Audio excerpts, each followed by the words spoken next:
It's been a 7-year run for Destiny as an ongoing franchise, and Bungie has accomplished a great many feats during it. They've released 2 base games and 9 expansions, made the successful transition to the free-to-play model, and solidified their product as the single best looter shooter on the market.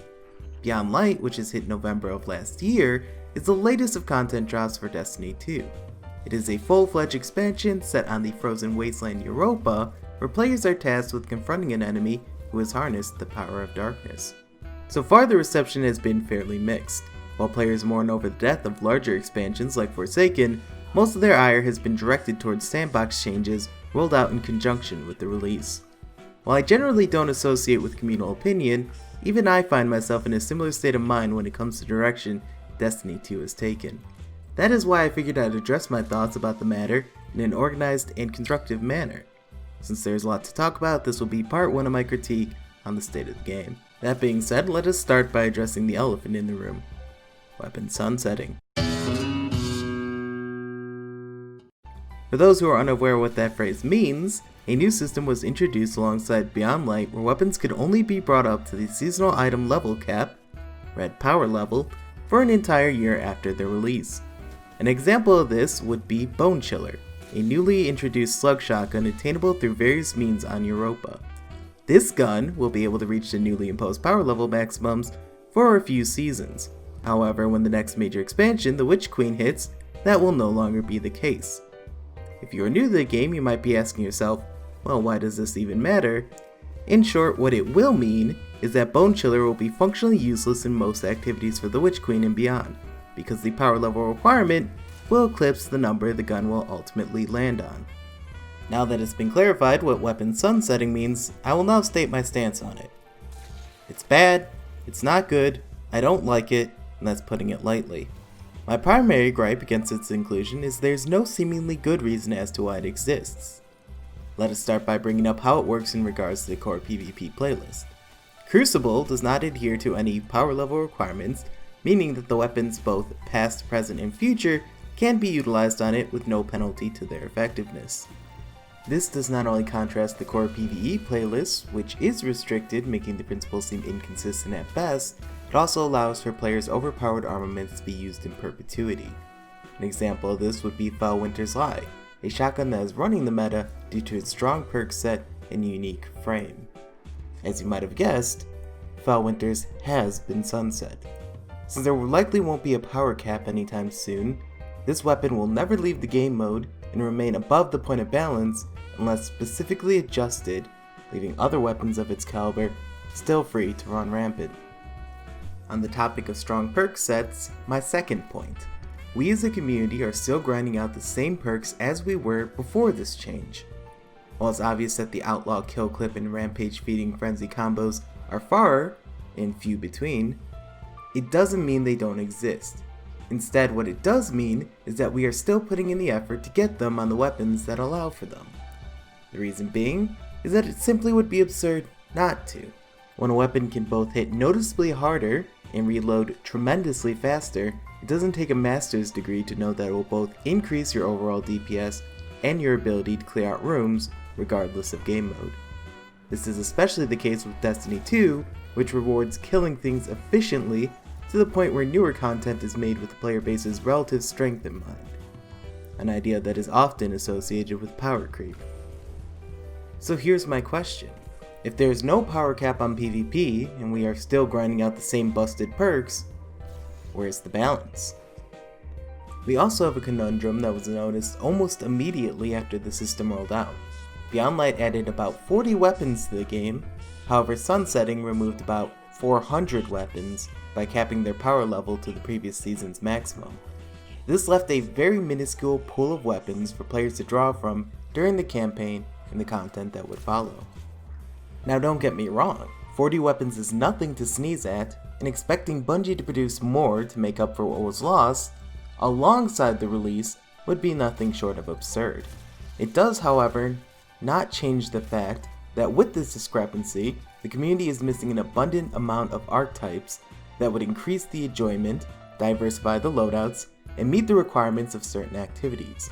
If we flip the script, it would mean there is less fun, less variety, and less viability in the game right now. In response to this, Bungie brought back weapons from the previous seasonal activity, which were no longer attainable, to fill in some of the gaps. For players like myself, it made for an opportunity to grab gear we might have missed due to absence. However, for returning players, it was just an extended period to grind out the same stuff that they already did. This decision highlights not only a critical lack of foresight with sunsetting, but also a willingness to reintroduce gear into the game. It is in no way remotely new for the developer to bring back old favorites with an updated perk pool. The difference this time is that due to the fixed power level caps, if we want to use retired guns, we have to wait for them to be reintroduced into the gun pool at a later date. Then, it's expected for us to get the same gun a second time for a perk pool that is going to be likely fundamentally similar, only for it to be sunset a year later. So here's question number 2. If the loot pool is in a drought, and we are grinding out rolls for guns we already own, where's the new? And final question. If weapon sunsetting provides neither balance or freshness, why does it exist? The answer might shock you.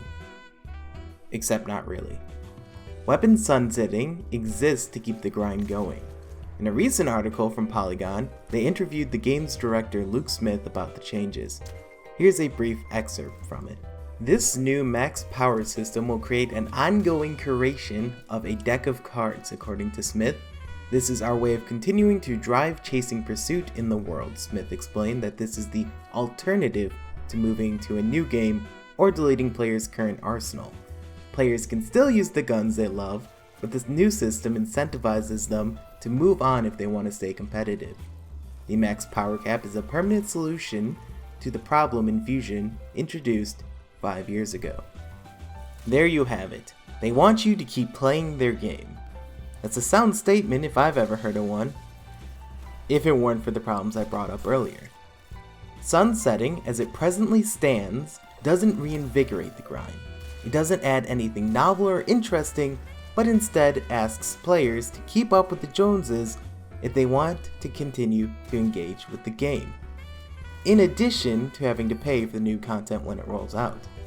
This is completely unlike when they reworked guns 2 years ago in Forsaken and made an entire year's worth of weapons less appealing by making new guns better. Because this time, they took away the old, but didn't give us better. In most cases, they just gave us the same. And if that weren't demotivating enough, a thought occurred in my mind after the expansion hit. It goes as follows. The amount of time spent getting a specific gun with a specific role limits how much you get to use said gun proportional to the time it took to acquire it. In addition, getting rid of it in a year trivializes the time spent grinding said gun entirely. In the case of Bone Chiller, the European slug shotgun from earlier, if it takes me 4 months to get the roll I want, that is 4 months less time I get to use it. Also, those dozens of hours spent getting it in the first place will feel like a waste when it finally gets sunset later this year. Why do I keep bringing up Bone Chiller? Well, it's a gun I wanted, so I rolled at least 25 of them during my time with the expansion in order to get a triple tap Dragonfly combo. Long story short, I never got it. In fact, I don't even think I ever got a single one with triple tap, let alone both. It was around my 26th attempt that motivation to grind Bone Chillers and gear in general went out the window.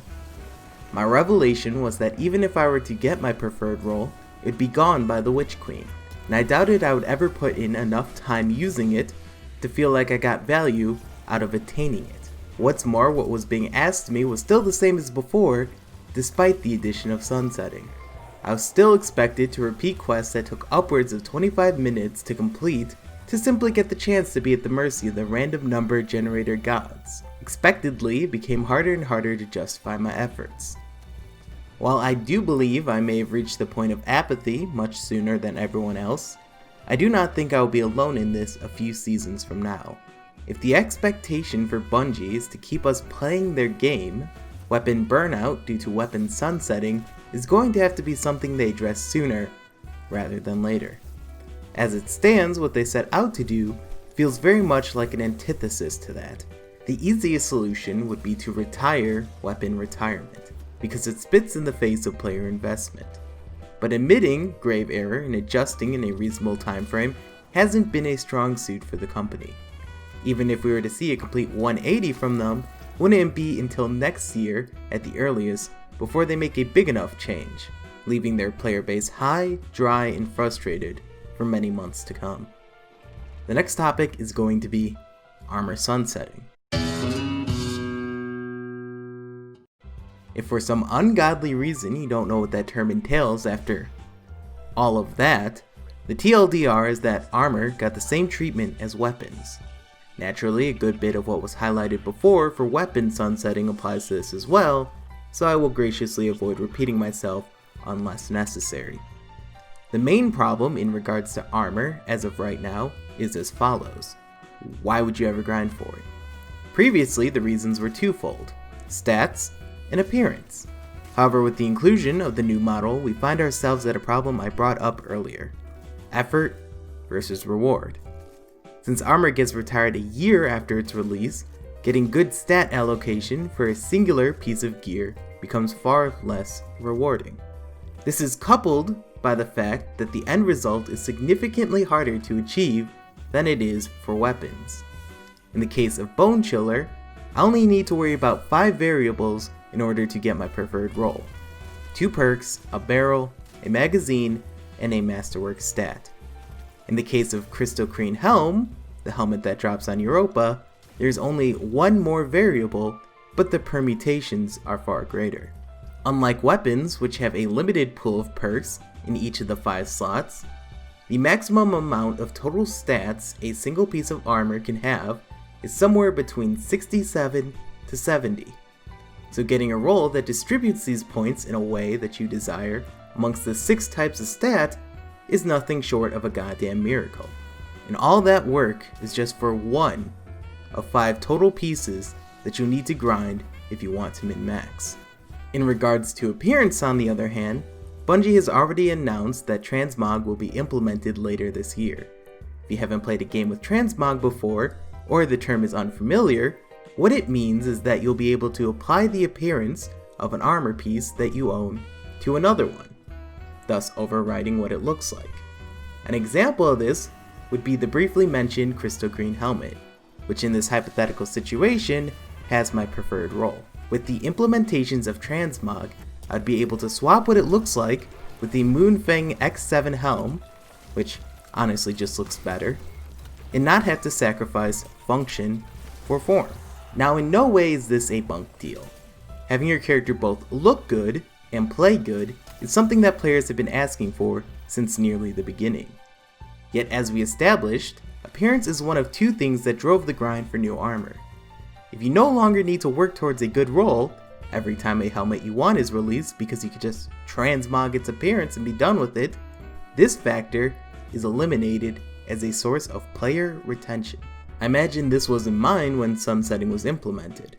If an armor piece expires a year after its release, players can't really afford to be too complacent and will need to update their gear at least annually, even if they already have their desired transmogs unlocked.